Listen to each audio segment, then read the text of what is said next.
Bharatpur Lok Sabha seat पर अब आरक्षण का मुद्दा गरमा गया है।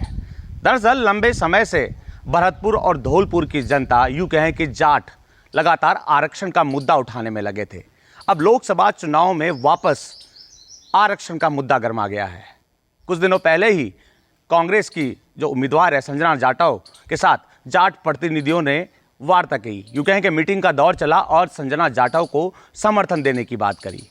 अब बीजेपी का जिक्र कर लें, बीजेपी से रामस्वरूप यहां से मैदान में उतरे हैं और यह भरतपुर सीट मुख्यमंत्री भजनलाल का क्षेत्र मानी जाती है। तो ऐसे में मुख्यमंत्री भजनलाल शर्मा के लिए प्रतिष्ठा का सवाल भी खड़ा हो गया है। हालांकि मुख्यमंत्री भजनलाल शर्मा ने जाट आरक्षण की घोषणा कर दी है, लेकिन दो तबकों में अब जाट बढ़ चुके हैं। एक तबका कहता है कि जो सरकार में है, सत्ता में है, वही जाट आरक्षण दिला सकता है, लेकिन दूसरा तबका कांग्रेस उम्मीदवार के पाले में चला गया है। ऐसे में स्थिति डामाडोल होती हुई नजर आ रही है। जाट यहां पर समीकरण बीजेपी का बिगाड़ सकते हैं, ये बखूबी मुख्यमंत्री भजनलाल शर्मा जानते हैं।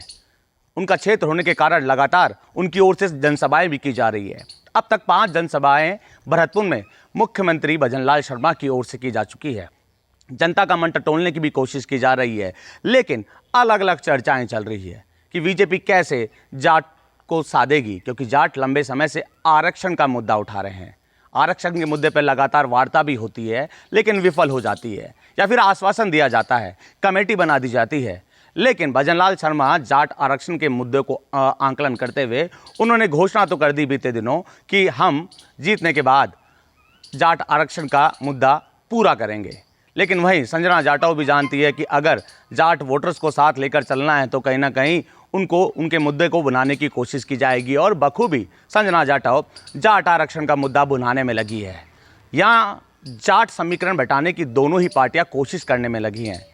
मुख्यमंत्री की प्रतिष्ठा का सवाल तो खड़ा ही हो गया है, इसलिए ही लगातार उनकी ओर से पूरा फोकस भरतपुर लोकसभा सीट पर देखने को मिल रहा है। जनसभाएं उनकी ओर से की जा रही है, जनता को आश्वासन दिया जा रहा है, वादे गिनाए जा रहे हैं। तो वहीं दूसरी ओर संजना जाटव भी लगातार जनता के बीच में जाकर उनका मन टटोल रही है। जाट आरक्षण का मुद्दा तो हालांकि कांग्रेस उम्मीदवार की ओर से उठाया जा रहा है, विभिन्न मुद्दों को साधने की कोशिश भी की जा रही है। राजस्थान में कांग्रेस के 5 साल के कार्यों का बखान भी किया जा रहा है, लेकिन जाट लॉबी ही तय करेगी किसकी जीत होगी, किसकी हार। तो ऐसे में दोनों ही प्रमुख पार्टियों के नेता यहाँ पर जनसभाओं के माध्यम से जाट आरक्षण का मुद्दा उठाने में लगे हैं। कांग्रेस जाट आरक्षण का मुद्दा उठा रही है, तो बीजेपी जाट आरक्षण के मुद्दे को सॉल्व करने की बात करने में लगी है।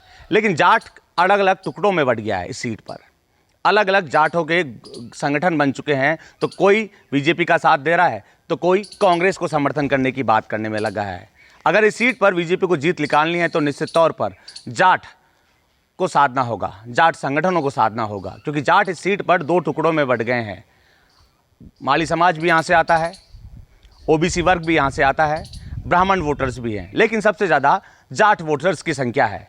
तो ऐसे में जो पाला यूँ कहें कि जिसका जाट समुदाय का समर्थन मिलेगा, उसकी जीत यहाँ तय मानी जा रही है। लेकिन भजनलाल शर्मा जो कि राजस्थान के सूबे के मुखिया हैं, मुख्यमंत्री हैं, शीर्ष नेतृत्व की ओर से भी उन पर विश्वास जताया गया। ऐसे में ये सीट निकालना भाजपा के लिए प्रतिष्ठा का सवाल खड़ा हो गया है। हालांकि 2 लोकसभा चुनाव में यहाँ से भाजपा ने जीत दर्ज करी। हैट्रिक मारने की मंशा इस बार भाजपा की यहाँ से देखने को मिल रही है, लेकिन रोड़ा संजना जाटव बन रही है, क्योंकि एक तबका जाटों का संजना जाटव के समर्थन में आ गया है। तो यहाँ पर अब स्थिति डामाडोल होती हुई नजर आ रही है।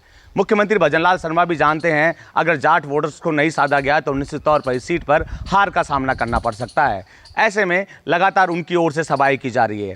पार्टी का प्रदेश स्तर का एक तबका लगातार जनता का मन टटोलने में लगा है, सर्वे भी कराए जा रहे हैं। फिलहाल देखने वाली बात ये होगी कि इस सीट पर जो भजनलाल शर्मा की प्रतिष्ठा है दांव पर लगी है, उसमें वो सफल हो पाते हैं कि नहीं। बसंत पांडे, TV9 जयपुर।